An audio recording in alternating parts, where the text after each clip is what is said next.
Seeing none, we move on. Mr. Cravens, Yes. are you going to amend the agenda? Seeing none, seeing no Okay. further So comment. let me finish my comments. I asked you nicely, but I am an authority of the. Mr. Kenny, So when I want to talk, and I do not expect to be interrupted. Mr. Kurt, you do not work for HEAL right now, so I want to make sure that you understand that you will not deter me from speaking the points that I have to make as the executive director of the agency. The people want to hear it. I think it's important. Vanessa Nathan, where are those folders for the board? Let me make the statement. Let me make the statement. No, I will make my statement first. Ladies and gentlemen, the chair there are recognizes Mr. Kenny. certain protocols to be followed. You will follow. Mr. Curry, do not interrupt me. Let me finish my comments. Okay, the board, So first, the board needs to understand that you all have, the chairman has the ability to run and conduct order. It's up to you to decide what you want to do. Complete discussion. everybody knows that, Mr. Kennedy, so there's no reason for that continued conversation. As I was saying, Mr. Johnson, we're going to no, sir, I was the speaker at first. So, Mr. Kenny, I was the speaker at first. So what we have here is a lack of respect. I just asked you to not interrupt me, and Mr. Cravens, you have yielded to the speaker, to Mr. Kenny, and that is not right. Let's have some decency and let's have some order. Mr. Kenny, would you please repeat what you said? Yeah, what I would suggest to the board is that the board can do, as I said before, anything it wants. But I would suggest to you that you have rules, that you have a provision for how to conduct it orderly, and that the order so far has been to have public comment. I know Mr. Johnson. Mr. Johnson had a contract as executive director. It expired. It's not a question of anything else other than that. So no reference, no decision, no evaluation, nothing on Mr. Johnson, to the best of my knowledge, is on the agenda today. And that's a good segue. In terms of what is on the agenda, that I don't think there's anything else that needs to be commented on. But again, the board can do whatever it wants to do. Yes, sir. I'll ask you a question. There are rules that have been promulgated for the conduct of public meetings. Is that correct? Yes. And is HEAL a public board? Yes. And the conduct of this meeting, and in particular the allowance of public comment at the end of the meeting, is that consistent with the rules? Yes, it is. It is not consistent with not. the order of business that HEAL has conducted since 2011. That is not true. That's not true. Every time we've had a meeting, we've allowed the board to make discussions. Before the board votes, there is public comment. That has been the order of HEAL since its existence. The public record of the meeting minutes says so. Okay? Mr. Johnson, you're out of order. I am not out of order. Yes, you are. So, finishing my comments. This agency, I think it was a good segue. This agency, Mr. Johnson, I will give some public comment. This agency, I am not out of order, Mr. Cravens. I did not finish my comment. This agency has been. We have a 3-minute rule, Mr. Johnson. Mr. Cravens, I will finish my comment. I will finish my comment. One way or another. One way or another, I will finish my comment.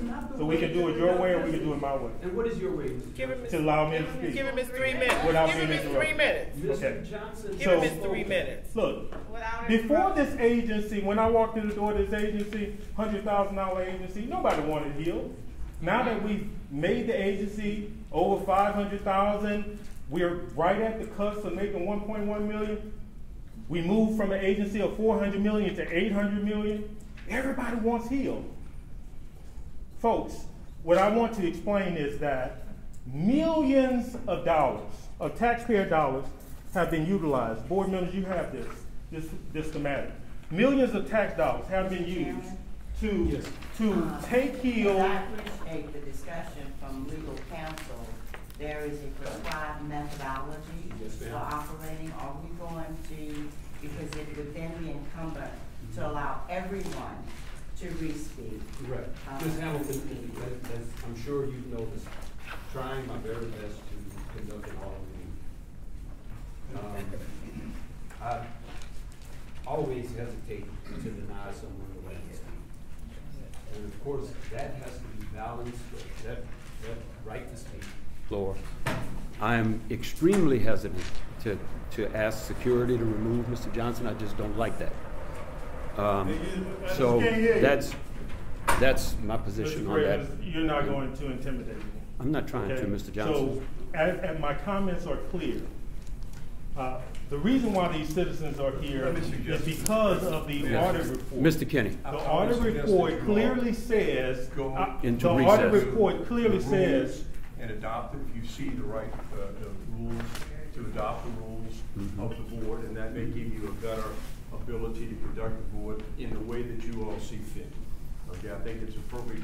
You're now operating under the rules that were adopted prior to this today, which are give the board complete jurisdiction to make the determination on how the speakers go and so forth. In order to move forward with the agenda, and again, I don't want to drive the cart, this is y'all's decision. But if We welcome your advice. Yeah, if you want to have the rules, new rules in place, which basically are 99.99% no change from the previous rules. But I'm just suggesting, giving you all the opportunity in a way to conduct the meeting that brings order. In fairness, and I appreciate what you're saying, you want to balance that everybody gets a right to be heard, especially in something as strong as this. But it's not fair to everybody if it just have no order or no process. And certainly we understand that, Mr. Kenny. You know, we have rules in place now for an orderly conduct of the meeting. The question has become what happens when someone will not abide by that order. And I'm just saying that I hesitate to forcefully remove someone from a meeting. That's just my, you know, if the board's pleasure is to do that, that's on them. I hesitate to do that. That's contrary to. No, and the law does provide for that, but it's something that you should exercise with discretion, very reasonably. Right, and with restraint. You don't want to do that. No, you know. Mr. Chairman, I was at the last Hill Board meeting, and the one before that. Mr. Bryant, you've commented, Mr. Bryant. Let me finish. No, I was at the last Hill Board meeting, we just cannot have people getting up multiple times to make comment. Are the rules in which are governed now. And in the last Hill Board meeting, they allowed people to talk after each issue. The room to be they allowed it. Now, how can you bring in something new before for the entire room it's voted on by the board? He is an autocrat. He's a dictator. As I was saying, members of the board, millions of dollars have been utilized to take Hill down. Mr. Johnson, you are out of order, Mr. Johnson. Mr. Cravens, I would like to speak. Okay? You're out of order. I know you'd like to speak, but you're out of order. Cravens, he's executive director. I'm not out of order. He's executive director of Hill. Okay? How's he out of order? So you cannot just bogart a meeting. I'm not bogarting the meeting. You're not giving me my respect. You can't do that. You're not giving me my respect. And that's all I ask for, a little respect. I'm respecting you. I ask for that in respect. Sir, excuse me. When this gentleman opens his mouth and gives you advice, you tell him to keep talking. When this man tells you to open his mouth, you tell him to stop, shut up. Something's a little wrong with that. No. This is a meeting of the board. It's a meeting of the board. He's the executive That's director. why these rules are set up so that you can have an orderly board meeting. Mr. It's a meeting of the board. Those rules call for the executive director to operate and make sure that the agency is well aware of the matters before them. And I'm bringing two matters before you today. And respect to you are out of order, Mr. Johnson. Now you asked you about are out of. I didn't ask you anything, Mr. Johnson. My contract ended the same time this attorney's contract ended. You cannot have it both ways. So what? Okay. obviously, to address the board members here, obviously we have a situation that has become unmanageable. We are either going to have to recess our meeting so that we can conduct it in a more orderly fashion, or we're going to have to ask that the speaker be removed. Mr. President, it's very simple. If you allow me to speak, there won't be a problem. I have already. There won't be a problem. Yes, sir. Let me make a suggestion that might speed things up, because I very much want the board to continue its business. Right. If we can give Mr. Johnson 3 or 4 minutes and let him finish. That's what I said at first. It's important. Mr. Kenny, what about what Ms. Hamilton just said? I think the Mr. Kenny, I think that you are being a little too reticent. No, he's exactly right. For something exactly that is baseless. So now that you don't agree with baseless, him, Mr. you have a Kenny. problem with You him. know it's baseless. Okay? So now you have a problem with the attorney said. On that note, taking the Because I'm counsel's not advice. anybody's stooge, Mr. Johnson. I'm not. Now, Look, there's no reason we to have an issue before the board.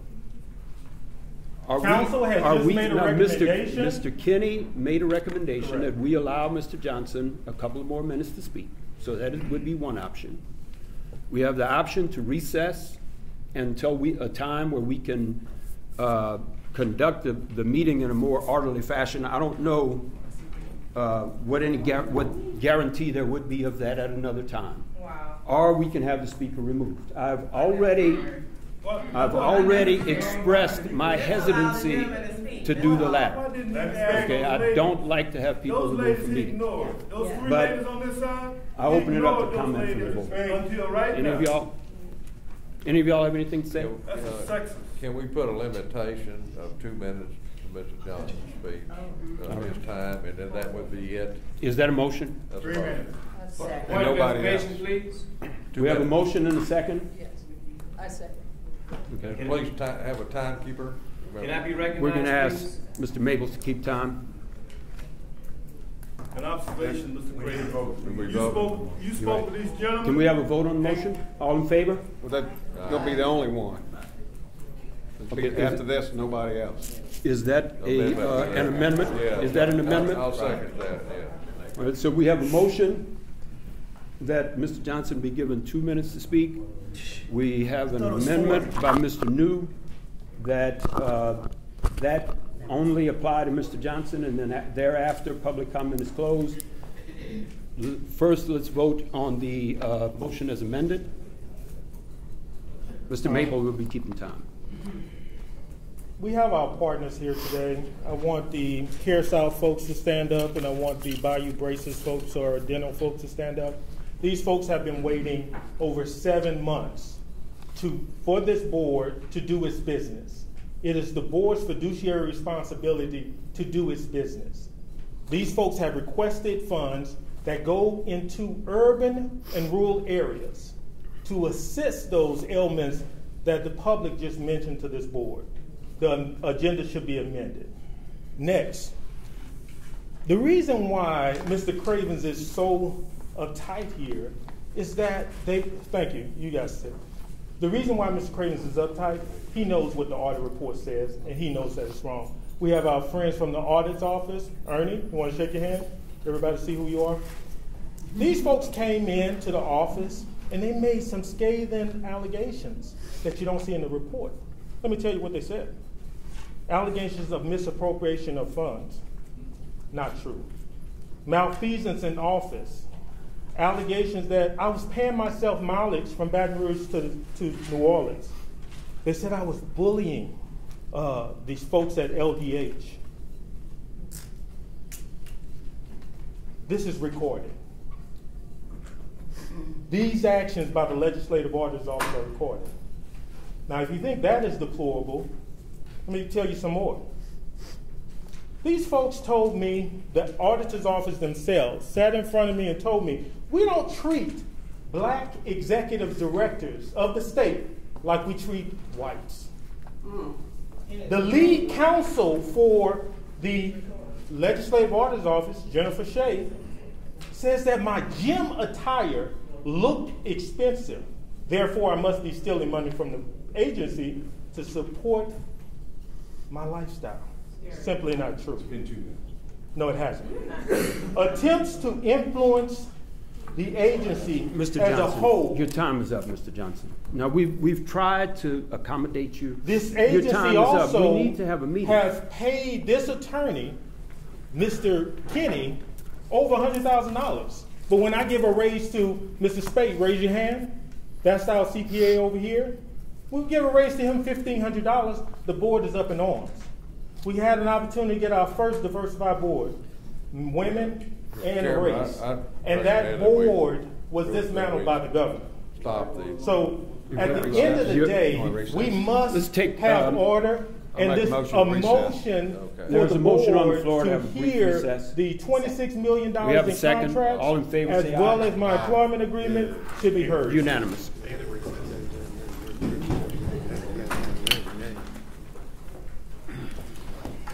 And we'll be here all day.